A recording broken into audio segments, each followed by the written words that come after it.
Time now for sports on 104.7 The Cave. Here's Ned Reynolds. Mike, the intern, Ned Reynolds, in the studio. Thank God it's Friday. So, Chiefs 0-3. Thank God it's preseason. But I feel after watching, at least I just got a chance to watch the first half. I fell asleep during the second half.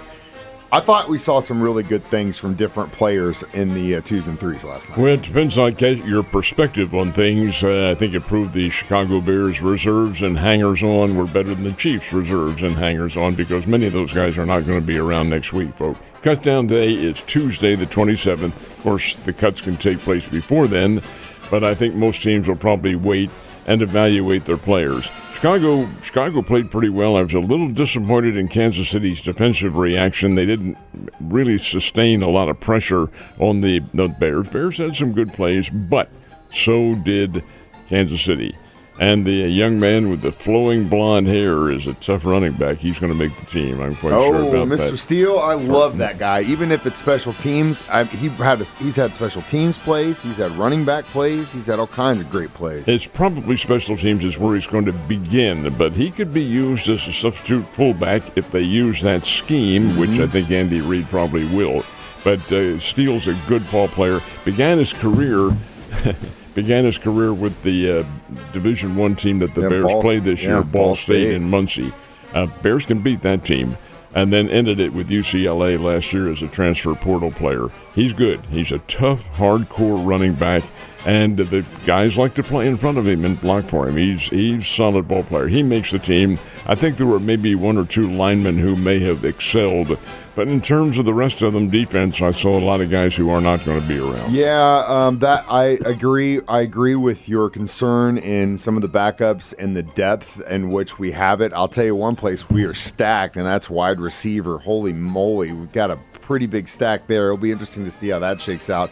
But the good news over everything else is A, regular season's now next, and B, the Chiefs and Creed Humphrey made a deal last night. They did, and this is a very big deal, too, because it makes Creed Humphrey, the one-time Oklahoma Sooner, as the wealthiest center in all of football. 4 years, $72 million. That's a very big deal. Humphrey's worth it. They signed him in 2021, drafted him out of Oklahoma in 2021, and he's very typical of what Oklahoma has on their front line. With the Oklahoma scheme, the way they play, even back to the Bud Wilkinson days, they always had these huge offensive linemen. In fact, I remember one camp that they were conducting. By camp, I'm talking about a PR camp before the season began, and one of the players, I don't remember who, was introduced by the SID, the Sports Information Director, as the offensive right mountain. The guy was huge, and Humphrey is huge. These are big players, but they are also skilled and very fast, and that's a good signing for Kansas City, and that puts him in a Chiefs uniform for, as far as the Chiefs are concerned, 4 years. We got our Kelsey on the Chiefs, which is nice. Absolutely. That was a big part of the success of the Eagles, in my opinion, especially in the front. Speaking of big starch-fed boys, what the hell's going on in Iowa? This is really interesting. Now, Kirk Ferentz, who is the Iowa head football coach, has been there forever. 69 years old. This is more of a clerical error than anything else, but he admitted there is guilt to it. He and an assistant coach had improper contact. Now, that means they talked with a transfer portal player before it was allowed. So the university blew the whistle on him, which is proper. That avoids any kind of NCAA investigation, although the NCAA did investigate and found the charges were correct. So the university is suspending Kirk Ferentz and the assistant coach for one game. It's their opener. Iowa is playing Illinois State from the Missouri Valley Conference, and that opener's coming up next weekend. So Coach Ferentz will not be there. It's a one-game suspension. And I think a proper penalty, too. It was not done intentionally. There's so many rules and ramifications you run into when you're dealing with the transfer portal and nil and these other things. In fact, I don't think there is anything with nil. But the transfer portal does have a set of rules, and it was violated, so a suspension is in order. I wonder what kind of contact. Did he, send him a Facebook message or something? It was along those lines. Yes. Hey, man, cool cool stat. And then you get canned for a game. It sucks. Weather's looking pretty good. We got some jamborees happening tonight. The jamborees will take place tonight. Now, again, keep in mind, not all the schools participate, but most of them do. And these are really interesting little scrimmages. They're controlled scrimmages, but it does give fans, players, coaches, and so forth and so on a good chance to see what your team is capable of doing. Each team has 12 offensive and 12 defensive sets, and they play all the other teams. Most of the time it's 4 teams. Sometimes you have 3, but in most cases 4, the host team, and then 3 others, and you play every one of those teams, 12 and 12. Really good opportunity to see what your kids are going to do.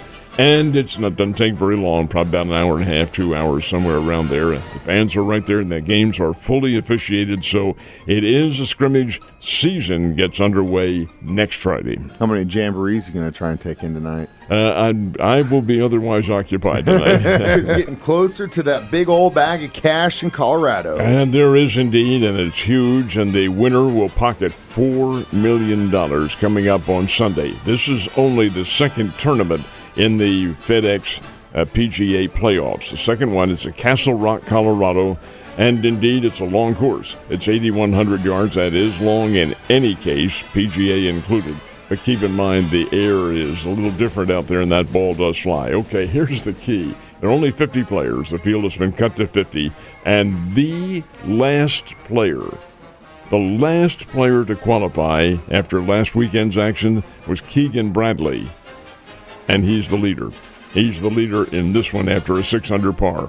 Whether or not that continues, well, we'll find out. Hideki Matsuyama is in second, only 1 stroke back. But the others, Rory McIlroy and Scottie Scheffler, while they are trailing by 4 and 5 respectively, they're still very much in the hunt. Anything can happen. This is the second of the 3 playoff events. The third one will be next weekend, and that's the final. That's the championship, and that'll be at East Lake in Atlanta. And there, the winner gets $25 million. There's a lot of money, obviously, on this, and a lot of excitement and a lot of prestige for the pros. Absolutely, and as we were talking yesterday, some of these guys have just had one hell of a year. Looking at you, Scottie Scheffler. St. Louis Cardinals still fighting for their life. They had one more game against Milwaukee yesterday. How'd they do? Won by a score of 3-0 with all 3 runs coming in the 7th inning. Cardinals didn't exactly knock the cover off the ball, but the Brewers, I tell you, the Brewers are suspicious in my mind. It is a 10-game lead that they have over the Cardinals right now with 35 games still to go. That's a gargantuan margin to have to overcome. But who knows? Anything is possible. But the Brewers didn't play very well. And they began the crucial 7th inning with exactly the way they lost the game 2 nights ago. Walks. A walk with the bases loaded. And come on, guys, you're professional pitchers. If you have to groove it, but good heavens, don't walk them, don't give them free passes. That's what happened. So the Cardinals had a 1-0 lead. Bases remain loaded, got another run on an infield out, and then another one on a base hit. Cardinals 3, Milwaukee Brewers nothing, and now the Cardinals head to Target Field in Minneapolis, take on the Minnesota Twins starting tonight, and the Twins are in a pitched battle for first place in the American League Central. And it's going to be a tough thing for the Royals, too, and they've got to win out. Let's talk about the Springfield Cardinals. Springfield Cardinals also got a win and did very well in their victory, too. They knocked off Tulsa 7-0. Get this, Mike, 7 runs on 4 hits. 7 runs. How does that happen? Tell you how it happens. The Drillers contributed 8 walks in the game. Oh, my God. You talk about a long, drawn-out ball game. That's one where you have 8 walks. Anyway, Springfield Cardinals win. Their series with the Tulsa Drillers continues tonight, tomorrow night, and then Sunday afternoon. Then the Cardinals are home again with the competition coming up next week as well. So a lot of good baseball still going on. A lot of good baseball if you are following a team you love, and hopefully that's the Springfield Cardinals. Mizzou, Missouri State football are getting closer and closer to begin their play. Was that next week? It is next week. Missouri will open up on a Thursday night. That's less than a week away, and they'll be hosting Murray State out of the Missouri Valley Conference, and that'll be in Columbia under the lights. The Bears will be going out to Big Sky Country, Missoula, Montana. and they will open the season, they being the Bears, with the Grizzlies. So it's an all-Ursine affair. The Bears versus the Grizzlies. Montana, folks. Montana and Montana State are big draws out there in that state because they are the two biggest schools, number one, and there is no other pro team out there in Montana. So they'll have 20 to 25,000 for that game. Montana, the runner-up to national champion last year, and that's with whom the Bears open, the runner-up to national champion. And with Bears close the season in November, they will close with the national champion, South Dakota State. So it's an interesting little split in the schedules. This is the Bears' final year in the Missouri Valley Conference.